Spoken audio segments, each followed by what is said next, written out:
पूर्ववैमनस्यातून तसेच व्हॉट्सअप ग्रुपवरील कमेंटमुळे निर्माण झालेल्या वादातून जयसिंगपूर येथे साहिल जाकीर काझी वय 29 राहणार गल्ली नंबर 13वी गल्ली मच्छी मार्केटजवळ जयसिंगपूर या तरुणाची चाकूने भोगसून निर्घृण हत्या करण्यात आली।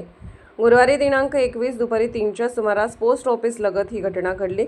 मृत आसिफचा भाऊ आसिफ जाकीर काझी यांनी जयसिंगपूर पोलीस ठाण्यात फिर्याद दिली असून पोलिसांनी आरोपी राजू लक्ष्मण कांबळे राहणार शाहूनगर समडोळी मळा जयसिंगपूर याच्यावर खुनाचा गुन्हा दाखल केला आहे। पोलिसातून मिळालेल्या माहितीनुसार मृत साहिल आणि आरोपी राजू कांबळे यांच्यात गाडीच्या कर्जाचे हप्ते भरण्यावरून जुना वाद होता।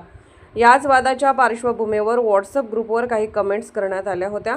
या कमेंटचा राग मनात धरून आरोपी राजूने साहिलला आणि त्याचा मित्र कार्तिक कलगुटकी याला मैदानावर चर्चेसाठी बोलावले। मैदानावर चर्चा सुरू असताना वादाचे रूपांतर मोठ्या भांडणात झाले। यावेळी संतापलेल्या राजूने आपल्या जवळील चाकूने साहिलच्या छातीवर डाव्या बाजूस आणि डाव्या दंडावर सपासप वार केले। या हल्ल्यात गंभीर जखमी झालेला साहिल रक्ताच्या थारोळ्यात पडला तर आरोपी तिथून पसार झाला। मात्र जयसिंगपूर पोलिसांनी अवघ्या 4 तासात आरोपीला शोधून काढून बेड्या ठोकल्या। दरम्यान गंभीर जखमी झालेल्या साहिलला तातडीने उपचारासाठी नेण्यात आले, मात्र जखम खोल असल्याने त्याचा मृत्यू झाला।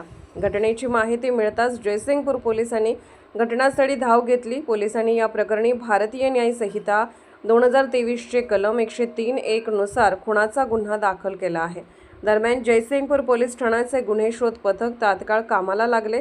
संशयित आरोपीचा शोध सुरू असताना पथकातील पोलीस नाईक ताहिर मुल्ला यांना गोपनीय बातमीदारामार्फत आरोपी हा म्हैसाळ तालुका मिरज येथे असल्याची माहिती मिळाली। माहिती मिळताच पोलिसांनी तातडीने म्हैसाळ येथे सापळा रचून संशयित आरोपी राजू लक्ष्मण कांबळे वय 37 याला शिताफीने ताब्यात घेतले। त्यानंतर त्यास जयसिंगपूर पोलीस ठाण्यात आणून चौकशी करण्यात आली असता त्याने गुन्ह्याची कबुली दिल्याचे पोलिसांनी सांगितले। पोलीस उपनिरीक्षक माने अधिक तपास करत आहेत।